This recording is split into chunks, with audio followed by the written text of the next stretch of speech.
Hello friends, welcome to digital पढ़ाई। भाई मैं सतीश कुमार एक बार फिर से आ गया हूँ आपके लिए नाउन की एक्सरसाइज के अगले क्वेश्चंस लेकर के।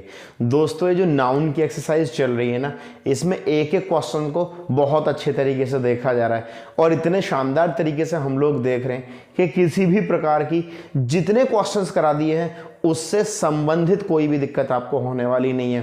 भाई कोई भी प्रॉब्लम आपको होने वाली नहीं है। इसीलिए मैं आपसे बार बार कहता हूं भी एक एक चीज को ना बड़ी गहराई से पढ़ते रहिएगा, बड़ी धीरे धीरे पढ़ते रहिएगा, ताकि सारी चीजें आपके दिमाग में जस की तस रख जाएं और एग्जाम टाइम पे बिल्कुल सही मौके पर जाकर के क्लिक करें। भाई इसीलिए पिछले वीडियोस में हम लोगों ने जितने भी क्वेश्चंस को किया है वो सारे के सारे आपके जो कॉम्पिटिटिव इंग्लिश है उसकी दृष्टि से बहुत ही ज़्यादा इंपॉर्टेंट है। भाई चाहे आपका एनडीए का एग्ज़ाम हो, चाहे आप सीडीएस में हो, चाहे आप बैंकिंग, चाहे आप एसएससी के किसी एग्ज़ाम में हो, यानी कि आप उसके जो प्रतियोगी हैं वो हों। तो दोस्तों इसी तरीके से आप लोग भी करते रहिएगा, क्योंकि आपको बनाना भी अपनी स्टडी को बहुत ज़्यादा बेहतर। चलिए दोस्तों इस वीडियो में हम लोग देख लेते हैं भी क्वेश्चन नंबर 143 से क्या एरर है तो क्या एरर है, और अगर नहीं है तो किस तरीके से उसको पढ़ करके हमें जांचना है कि इस पोर्शन में किसी भी प्रकार की कोई एरर नहीं है। चलिए दोस्तों आते हैं क्वेश्चन नंबर 143 पे। भाई क्वेश्चन नंबर 143 कहता है all the evidences against them. भाई जितने भी सबूत हैं अगेंस्ट देम, उनके खिलाफ जितने भी सबूत हैं वर रिजेक्टेड, भाई खारिज कर दिए गए बाय द हाई कोर्ट। भाई उनके खिलाफ जितने भी सबूत थे ना वो तो सबके सब खारिज कर दिए गए, भाई रिजेक्ट कर दिए गए। किसके द्वारा? हाई कोर्ट के द्वारा। दोस्तों जब मैं थ्योरी पार्ट पढ़ा रहा था ना, मैंने एक वर्ड आपको बताया था, भाई वो वर्ड बताया था एविडेंस, और मैंने साथ के साथ ये भी बताया था भाई जो एविडेंस नाम का वर्ड है ना दोस्तों वो तो अनकाउंटेबल नाउन होता है, और जो अनकाउंटेबल नाउन होता है भाई उसका प्लूरल तो हम कैसे ही बना सकते हैं। इसलिए बिल्कुल किसी तरीके का कंफ्यूजन शायद इसमें आपको नहीं होगा कि वर्ड एविडेंस न लिख करके एविडेंस होना चाहिए भाई, क्योंकि जो एविडेंसेस है वो असल में कोई वर्ड है ही नहीं, वो तो एविडेंस हमको करना पड़ेगा, क्योंकि ये जो वर्ड है ये अनकाउंटेबल है, इसलिए इसको काउंट करने का कोई मतलब ही नहीं बनता भाई।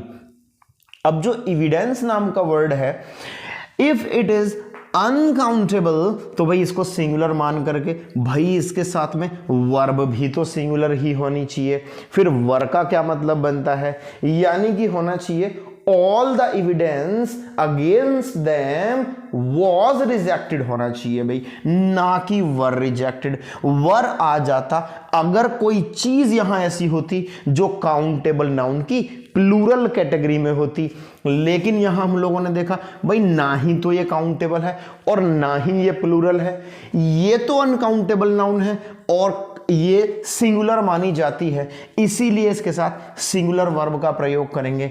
यानी कि दोस्तों ना ही तो एविडेंसेस होगा और ना ही वर्ब होगा, यानी वहां एविडेंस होगा और इसीलिए यहां वॉज होगा भाई। यानी कि सही जो सेंटेंस बनेगा वो बनेगा all the evidence against them was rejected by the high court.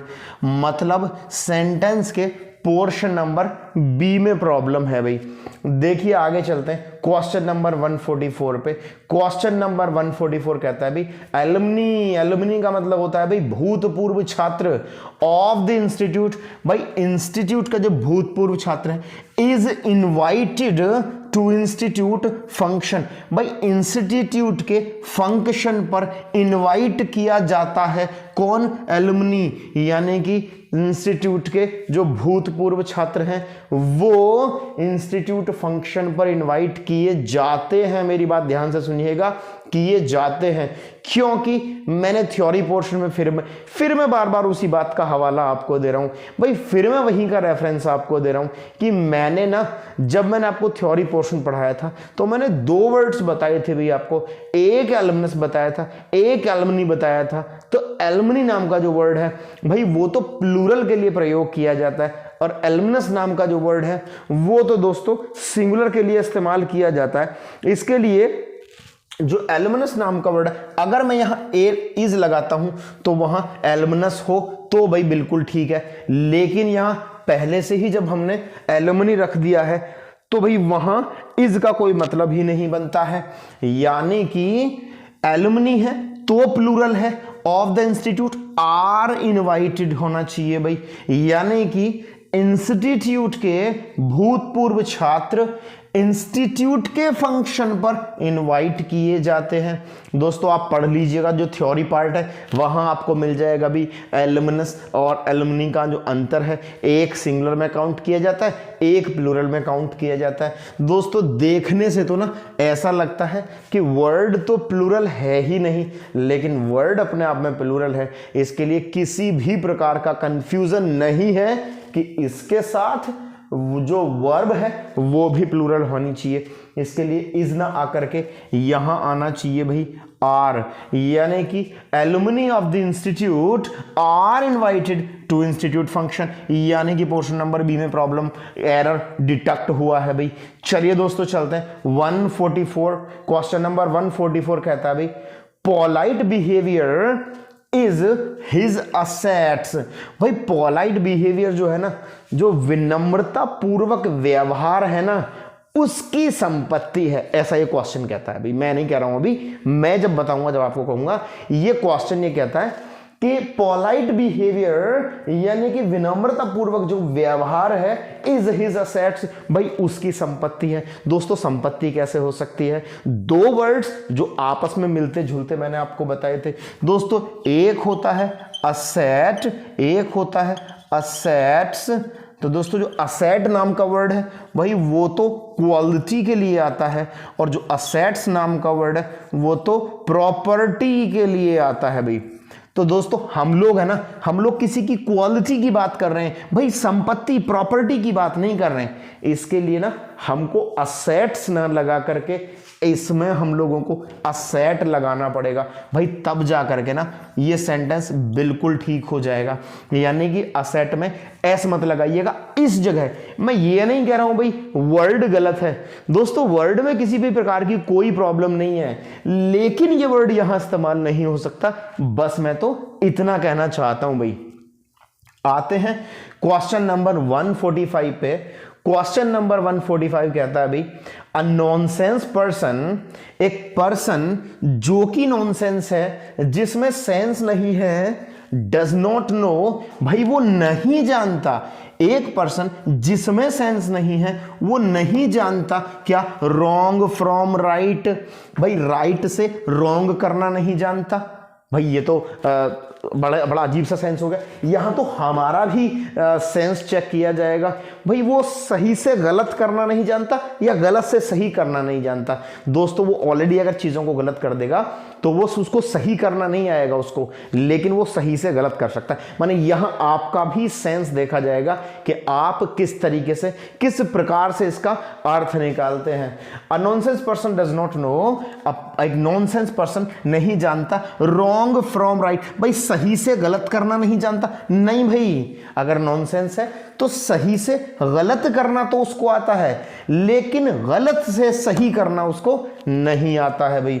यानी कि दोस्तों राइट फ्रॉम रॉन्ग होना चाहिए, ना कि रॉन्ग फ्रॉम राइट। इसको ना एक बार और मैं और दूसरे शब्दों में आपको बता देता हूं। देखिए जब एक नॉनसेंस पर्सन है तो वो सही से गलत तो करना जानता है, सही से गलत तो उसे ऑटोमेटिकली हो जाता है अगर जानता भी नहीं है, लेकिन गलत से सही कैसे किया जाएगा इसको, भाई वो एक नॉनसेंस पर्सन को मालूम नहीं होता है। यानी कि सेंटेंस में रॉन्ग फ्रॉम राइट यानी सही से गलत नहीं भाई, सही से गलत नहीं, गलत से सही। यानी कि हम लोगों को लिखना पड़ेगा भाई राइट फ्रॉम रॉन्ग, माने गलत से सही नहीं जानता कौन? एक नॉनसेंस पर्सन। यानी कि इसको चेंज कर दीजिएगा भाई, अल्टर कर दीजिएगा, राइट को यहां ले आइएगा और रॉन्ग को बाद में लेकर के चले जाइएगा। दोस्तों सेंटेंस है ना आपका बिल्कुल ठीक हो जाएगा। अब आते हैं क्वेश्चन नंबर 1 146 पे। दोस्तों क्वेश्चन नंबर 146 कहता है वी हैव सेंट, भाई हम तो भेज चुके हैं। भाई परफेक्ट का सेंटेंस है, प्रेजेंट परफेक्ट का है अगर बात करूं तो। वैसे तो मैं आपको टेंसेस सेंटेंसेस के बारे में सारी इंफॉर्मेशन देने वाला हूं, भाई सब कुछ पढ़ाने वाला हूं, लेकिन बीच बीच में जब कुछ बातें आती रहती है ना तो बताना मेरी जिम्मेदारी है। भी आपको बताना मेरी जिम्मेदारी है और उन सारी चीजों को एक एक करके पढ़ना आपकी जिम्मेदारी है। भाई आप अपनी जिम्मेदारी निभाइएगा, हम अपनी जिम्मेदारी निभाते हैं। और अगर यूं ही सिलसिला चलता रहा, आप हमारे साथ यूं ही सीखते रहे, तो दोस्तों मोस्ट ऑफ द डाउट्स है ना, या कहूं तो अधिकांश जो डाउट्स है ना, वो तो इधर ही खत्म हो जाएंगे और आपकी प्रिपरेशन बहुत अच्छे तरीके से हो जाएगी, जो इंग्लिश की प्रिपरेशन आप हमारे साथ कर रहे हैं। भाई चलिए दोस्तों चलते हैं क्वेश्चन नंबर 146 पे। और 146 कहता है भाई वी हैव सेंट देम, भाई हम उनको भेज चुके हैं अ वर्ड, एक शब्द, टू कम सून, भाई जल्दी आने के लिए हम उनको एक शब्द भेज चुके हैं। दोस्तों अगर वर्ड शब्द के ही तौर पर लिया जाएगा तो ये तो बिल्कुल ठीक है, लेकिन जो बात मैंने बोली है, लेकिन जो अर्थ मैंने इस सेंटेंस का निकाला है अभी तक दोस्तों वो तो कहीं भी फिट नहीं बैठता। मैंने उसको जल्दी आने के लिए एक शब्द भेज दिया है, हमने उनको जल्दी आने के लिए एक शब्द भेज दिया है। दोस्तों ये तो किसी प्रकार का सेंस नहीं देता। भाई जो वर्ड है ना, दोबारा से इस बात को सुनिएगा, जो वर्ड है उसके दो मतलब निकलते हैं, दो से ज्यादा भी निकल सकते हैं, लेकिन यहां मैं आपको कंपैरिजन करने के लिए दो अर्थ बता रहा हूं। भाई वर्ड के वो हैं, एक वर्ड जो होता है ना दोस्तों, उसका एक मतलब तो होता है शब्द, और एक जो वर्ड मतलब होता है ना वो होता है खबर। तो दोस्तों मुझे विश्वास है कि उसने एक शब्द तो नहीं भेजा होगा, उसने असल में खबर भेजी होगी। वी हैव सेंट, हम भेज चुके हैं उनको खबर, टू कम सून, हम उनको जल्दी आने के लिए खबर भेज चुके हैं। अब इसमें एक चीज और बहुत बेहतर से समझने वाली है आपको, और वो ये है भाई जब वर्ड नाम का वर्ड शब्द का अर्थ निकालेगा तो ही काउंटेबल नाउन में आएगा। दोबारा से इस बात को सुनिएगा, अगर वर्ड नाम का वर्ड शब्द अर्थ निकालेगा, यानी कि अगर वर्ड का अर्थ शब्द होगा तो भाई ये तो काउंटेबल नाउन होगा, माने वहां तो ए लगाने में हमें कोई प्रॉब्लम नहीं है। लेकिन जब भी वर्ड नाम का जो शब्द है वो अपना अर्थ खबर से निकालेगा, खबर, तो भैया ये तो अनकाउंटेबल होगा। और जैसे कि मैं इस सेंटेंस में देख पा रहा हूं, भाई उन्होंने शब्द नहीं भेजा, उन्होंने तो खबर भेजी है। तो अगर वर्ड नाम का शब्द खबर का अर्थ निकालता है, इसका मतलब इसके पहले तो ए नहीं होना चाहिए, इसका मतलब इसके पहले तो एन भी नहीं होना चाहिए, इसका मतलब इसके पहले तो मैनी, फ्यू, आफ्यू, दाफ्यू, इनमें से भी किसी का प्रयोग नहीं किया जा सकता। इसका मतलब है भाई हमें ए को हटाना पड़ेगा, क्योंकि अनकाउंटेबल के पहले तो ए लग ही नहीं सकता। माने सेंटेंस बनता है we have sent them word to come soon, भाई हमने तो ना उनको जल्दी आने के लिए खबर भेज दी है। चलिए दोस्तों चलते हैं क्वेश्चन नंबर 147 की तरफ। और दोस्तों 147 जो क्वेश्चन है ना वो ये कहता है साइंस हैज प्रूव्ड, भाई प्रूव मींस होता है साबित करना, और उसकी सेकंड थर्ड फॉर्म लगाई हुई है। अब मैंने कैसे जाना थर्ड फॉर्म लगाई हुई है? दोस्तों हैज के साथ अगर वर्ब आए, हैव के साथ अगर वर्ब आए, हैड के साथ अगर थर्ड वर्ब आए, या is are am was were के साथ अगर वर्ब आती है, तो भाई कई बार तो वो अगर कंटिन्यूअस की बात कर रहा है तो आईएनजी में आएगी, अगर वो पैसिव की बात कर रहा है तो दोस्तों वो तो आपको थर्ड फॉर्म के फॉर्म में लेकर के आनी पड़ेगी। यानी कि यहां भी अगर हैव, हैज, हैड के साथ में डायरेक्ट भी आती है, बिना पैसिव के भी, यानी कि अगर एक्टिव सेंटेंसेस में भी आती है भाई तो भी थर्ड फॉर्म का प्रयोग करते हैं। यहां बोलना चाहता है भाई साइंस हैज प्रूव्ड, भाई साइंस तो साबित कर चुका है कि इवन वर्मिन, यहां तक कि जो कीड़े मकोड़े होते हैं ना भाई, कैरीज डिजीज, भाई उनको भी ना बीमारियां होती हैं। दोस्तों एक बार देखिएगा भाई, मुझे तो फिलहाल तक कोई प्रॉब्लम इस सेंटेंस में नहीं लग रही है, लेकिन फिर भी हम लोग देखते हैं, क्या पता कहाँ एरर डिटेक्ट हो जाए अभी, क्या पता कहाँ पे एरर रखी हो। साइंस हैज प्रूव्ड, भाई साइंस साबित कर चुका है यहाँ की, इवन यहां तक कि वर्मिन, वर्मिन तो दोस्तों एक प्लूरल वर्ड होता है, यानी कि ये प्लूरल होता है, कीड़े मकोड़ों के लिए आता है भाई, प्लूरल होता है, प्लूरल के साथ सिंगुलर वर्ब।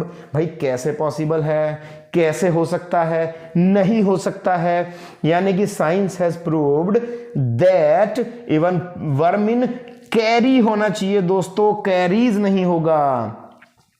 यानी कि वर्मिन के साथ, चूंकि वर्मिन प्लूरल है तो भाई वर्ब भी हमको प्लूरल बनाना पड़ेगा, और भाई वर्ब तो अपने बेसिक नेचर में ही प्लूरल होता है, उसको एस या ई एस या फिर आई ई एस या फिर वी ई एस लगा करके तो उसको सिंगुलर बनाया जाता है। यही तो बहुत ज़्यादा खास बात है, बड़ी छोटी छोटी बड़ी बारीक चीज़ों के ऊपर हम लोग लेकर के चल रहे हैं भाई। एक एक चीज़ में ना बड़ी आसानी से हम लोगों को एरर डिटेक्ट हो जाता है, लेकिन भाई ये तो तभी संभव है जब आप लोगों ने थ्योरी पोर्शन को पढ़ा हो। अब मैं बार बार आपसे यही बात कहता हूं दोस्तों, अगर आप इस वीडियो में नए आए हैं ना, हालांकि आपको लास्ट में बहुत शानदार क्वेश्चंस मिलने वाले हैं अभी आगे आकर के, लेकिन फिर भी मैं आपसे रिक्वेस्ट करूंगा, अगर आप इस वीडियो में पहली बार आए ना तो जाइए, वापस जाइएगा, प्लेलिस्ट खोजिएगा और उसमें थ्योरी पोर्शन को पढ़िएगा। अगर आप थ्योरी पोर्शन को पढ़ने के बाद यहां तक आएंगे ना, मजा ही आ जाएगा भी पढ़ने में, किसी भी प्रकार की कोई प्रॉब्लम नहीं रहेगी। इधर क्वेश्चन देखा, इधर आंसर कर दिया भाई, उधर क्वेश्चन पढ़ा, लास्ट तक पहुंचते पहुंचते आपको आंसर मिल जाना है। चलिए दोस्तों, जैसे कि हम खोज रहे हैं, क्वेश्चन नंबर 148 पे आ जाते हैं, और क्वेश्चन नंबर 148 कहता है भाई, आई हैव हर्ड, भाई मैं तो सुन चुका हूं, मैंने तो सुना है कि दे आर शिफ्टिंग, भाई वो शिफ्ट कर रहे हैं टू अ न्यू क्वार्टर, भाई मैंने तो सुना है कि वे एक नए क्वार्टर, एक नए चौथाई में शिफ्ट कर रहे हैं। भाई कैसे पॉसिबल हो सकता है भाई दोस्तों, I have heard that they are shifting to a new quarter. दोस्तों दो वर्ड्स मैंने आपको बताए थे, एक बताया था अभी क्वार्टर और एक बताया था क्वार्टर्स। भाई क्वार्टर तो ना मैंने इसलिए बताया था, जब आप चौथाई हिस्से की बात करते हैं तो उसको क्वार्टर बोलते हैं। अब दोस्तों कैसे संभव हो सकता है कि वो चौथाई हिस्से में शिफ्ट कर रहे हैं रहने के लिए? नहीं भाई, वो तो ना रहने के लिए क्वार्टर में नहीं दोस्तों, क्वार्टर्स में कर रहे हैं भाई शिफ्ट, क्योंकि क्वार्टर मतलब होता है भाई चौथाई हिस्सा और क्वार्टर्स मतलब होता है भाई रहने का स्थान। यानी कि आई हैव हर्ड, भाई मैंने तो सुना है, दैट दे आर शिफ्टिंग, कि वो शिफ्ट कर रहे हैं, टू आ न्यू क्वार्टर्स होना चाहिए भाई, ना कि क्वार्टर होना चाहिए। माने पोर्शन नंबर सी में जो है वो एरर डिटेक्ट हो गया है। चलिए दोस्तों चलते हैं क्वेश्चन नंबर 149 की तरफ। 149 इसमें है भाई, द क्लास टीचर, जो क्लास टीचर है, गेव हर, भाई उसको दिया है कुछ, माने क्लास टीचर ने किसी लड़की को, किसी फीमेल को कुछ दिया है, अ होमवर्क, भाई ये गृह कार्य दिया है, एंड इंस्ट्रक्टेड, और उसको इंस्ट्रक्शन दी है और उसको इंस्ट्रक्टेड किया है, her to do it at night, भाई उसके टीचर ने ना उसको एक होमवर्क दिया है और उसको आदेश दिया है, उसको निर्देश दिया है को वो इसे रात को कर ले। दोबारा से इस बात को देखिएगा भी मैं क्या बोलना चाहता हूं। क्लास टीचर ने उसको एक होमवर्क दिया है और निर्देशित किया है उसको कि वो इसे रात को कर ले। दोस्तों जब मैं सिंगुलर से प्लूरल बता रहा था ना, या उसके पहले की अगर मैं बात करूं, जब मैं काउंटेबल और अनकाउंटेबल नाउन आपको बता रहा था ना, तो मुझे तो साफ साफ तौर पर याद है, होमवर्क तो मैंने अनकाउंटेबल की कैटेगरी में लिखवाया था भैया आपको, यानी कि होमवर्क जो है वो अनकाउंटेबल है। तो कैसे ही इसके पहले ए लगा दूं भाई, कैसे ही मैं कह दूं एक दूध, एक पानी, एक छाय, एक चाय, भाई जनरल सेंस में तो बोल देते हैं भाई एक चाय लगा दो, भाई एक चाय बना दो, दो चाय बना दो, भाई तीन चाय दे देना, लेकिन दोस्तों वो जो सेंस है ना वो असल में कप के लिए जाता है, क्योंकि चाय तो अनकाउंटेबल है, उसको तो 1 2 5 10 करके गिना ही नहीं जा सकता। लेकिन जब हम ऐसा बोल रहे होते हैं कि भाई 5 चाय दे दीजिएगा, तो हमारे कहने का असल मतलब है कि हमें 5 कप चाय दे दीजिएगा, इसलिए उसमें कंफ्यूज मत होइएगा। सीधी सी बात है भाई, अनकाउंटेबल है तो भैया गिनती हो ही नहीं सकती है। जब बता दिया है भाई होमवर्क अनकाउंटेबल है तो भैया ये तो आ ही नहीं सकता है। Remember this. चलिए भाई क्वेश्चन, नेक्स्ट क्वेश्चन नंबर की तरफ चलते हैं, और ये क्वेश्चन नंबर 150 है भाई। और क्वेश्चन नंबर 150 कहता है हिज सिस्टर इज रीडिंग, भाई उसकी बहन इज रीडिंग मतलब पढ़ रही है, काम अभी भी जारी है, पेजेस आफ्टर पेजेस, भाई पन्नों के बाद पन्ने पढ़ रही है। कौन? उसकी sister of the Bhagavad Gita. भाई उसकी सिस्टर तो ना भगवद गीता के पेज पे पेजेस पढ़ रही है, भाई पन्नों पे पन्ने पढ़ रही है। कौन? भाई उसके सिस्टर। दोस्तों एक फॉर्मेशन बहुत पहले बताया था जिसमें मैंने इंपॉर्टेंट पॉइंट्स ऑफ नाउन करा रहा था, जब आपको उसमें यह बता रहा था भाई कोई नाउन आता है, फिर प्रपोजिशन आता है, फिर वही नाउन रिपीट होता है, माने एक प्रपोजिशन उसकी दोनों तरफ सेम नाउन अगर होगा तो भैया दोनों जो सेम नाउन है ना, वो जो एक सेम नाउन है ना वो अपनी सिंगुलर फॉर्म में होगा, भाई प्लूरल फॉर्म में प्रयोग नहीं किया जा सकता। यानी कि पेजेस आफ्टर पेजेस नहीं होगा, भाई पेज आफ्टर पेज होना चाहिए, ना कि पेजेस आफ्टर पेजेस। अब सेंटेंस के बी पोर्शन में एरर निकला है, देखते हैं पढ़ करके, कुछ और एरर तो नहीं है भाई। His sister is reading page after page of the Bhagavad Gita, भाई उसकी बहन तो भगवत गीता के पन्ने पे पन्ने पढ़ रही है, ना कि पन्नों पर पन्ने पढ़ रही है भाई। चलिए दोस्तों चलते हैं क्वेश्चन नंबर 151 की तरफ।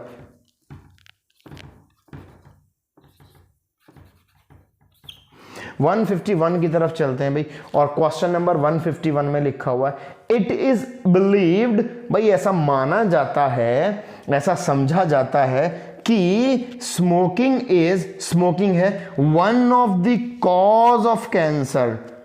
भाई इसके ऊपर तो ना लगभग 3 वीडियोस या 4 वीडियोस पहले कहूं तो बहुत ही ज्यादा डिस्कशन हुआ है कि दोस्तों आप एक जो है वो कितनों में से निकाल सकते हैं, कितनों में से आप एक निकालेंगे। दोस्तों बहुत सारों में से तो एक निकालेंगे ना, एक में से एक निकालने का क्या मतलब बनता है भाई। स्मोकिंग जो है वो कैंसर को one of the cause of cancer, माने कारण में से एक है, स्मोकिंग कैंसर होने के कारण में से एक है, या स्मोकिंग कैंसर होने के कारणों में से एक है। तो भाई कारण में से एक है तो नहीं हो सकता दोस्तों, ये होगा भाई कारणों में से एक है।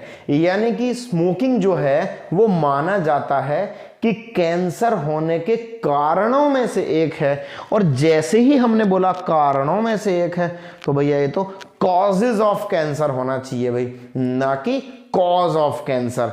चलिए दोस्तों चलते हैं क्वेश्चन नंबर 152 की तरफ। 152 क्वेश्चन कहता है भाई मदर एंड मी, माँ और मैं, यानी कि मम्मी और मैं जनरली गो टू स्टोर, भाई हम सामान्यतः हम स्टोर जाते हैं, एंड पिकअप और लाते हैं फूड आइटम्स।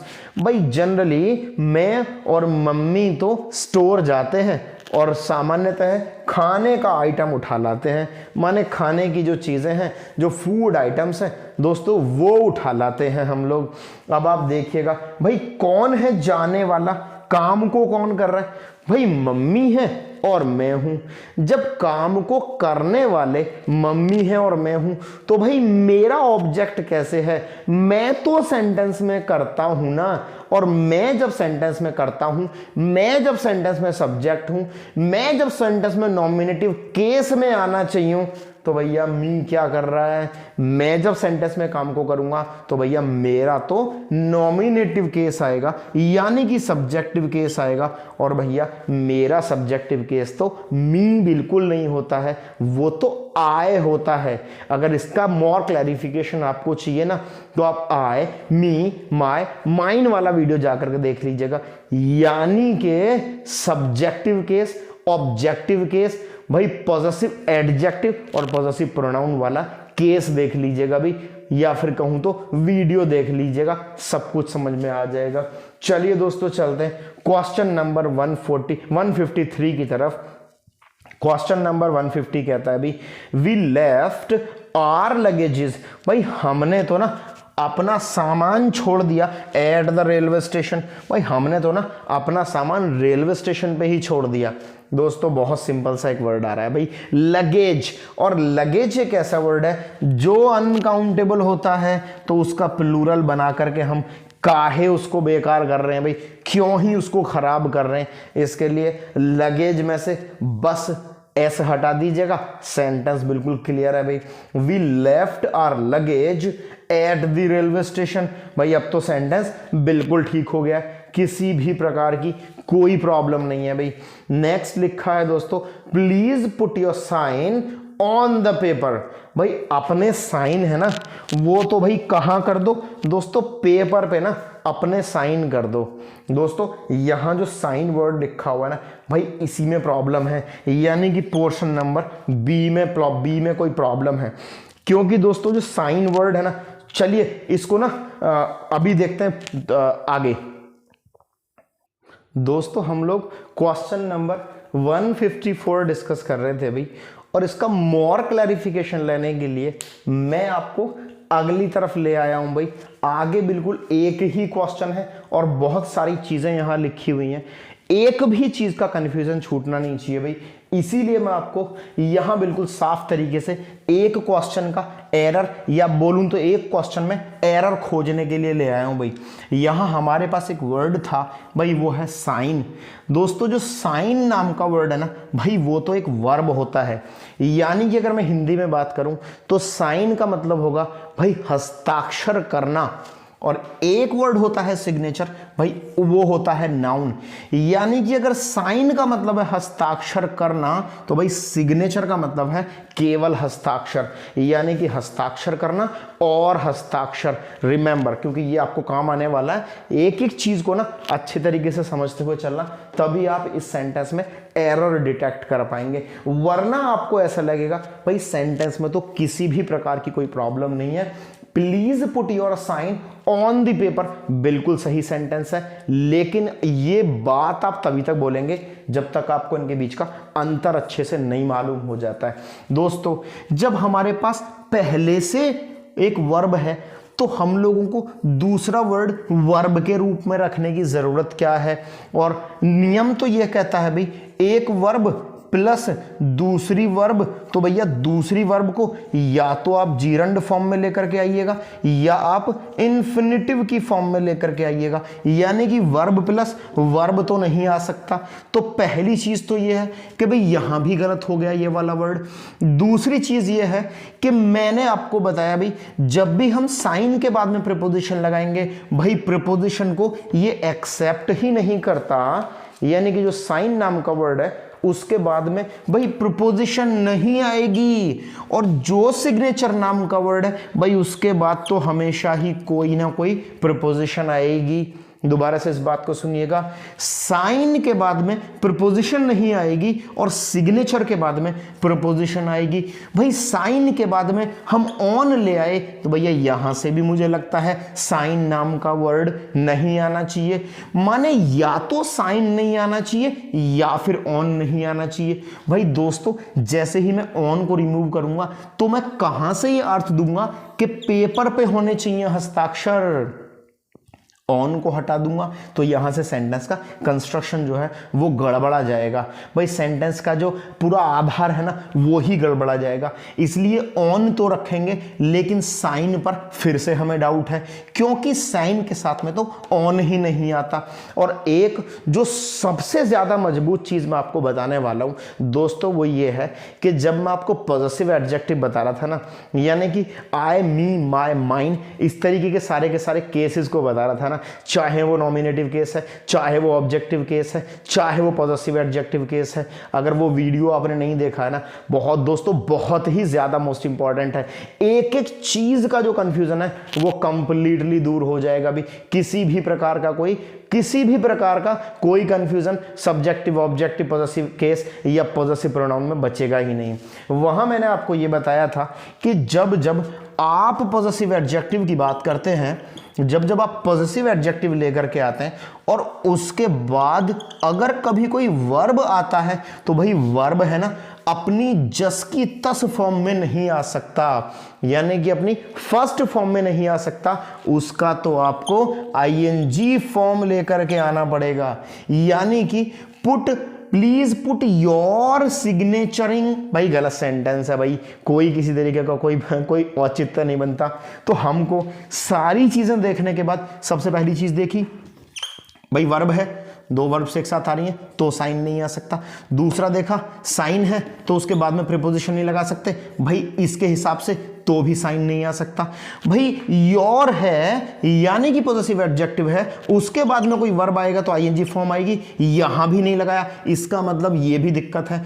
अब देख लेते हैं सिग्नेचर किस तरीके से यहां फिट बैठता है। दोस्तों यहां जो योर है उसके पहले जो पुट है, पुट कहता है भी यहां कोई ऐसा वर्ड लेकर के आइएगा जो नाउन हो तो हम लोग सिग्नेचर लेकर के आ सकते हैं। दूसरा चीज ये है कि जो सिग्नेचर नाम का वर्ड है वो अपने बाद में प्रीपोजिशन एक्सेप्ट कर लेता है। दोस्तों यहां प्रीपोजिशन भी है, इसके लिए सिग्नेचर आ सकता है। और तो और मैंने जो आपको ये बताया, जो योर है, योर के बाद में वर्ब आएगा तो आईएनजी आएगा, लेकिन भाई जैसे ही योर के बाद में कोई नाउन आएगा ना तो वो तुरंत इसको एक्सेप्ट करेगा, क्योंकि पॉजिटिव एडजेक्टिव तो बिना नाउन के आ ही नहीं सकता। भाई बिना नाउन के तो उसका कोई औचित्य ही नहीं है। इसका मतलब योर सिग्नेचर फर्स्ट नंबर से भी एक्सेप्ट होता है, सेकंड नंबर से भी एक्सेप्ट होता है, और दोस्तों थर्ड नंबर से भी सिग्नेचर ही एक्सेप्ट होता है। भाई मुझे लगता है ये आपको बहुत ही क्लियर हो गया होगा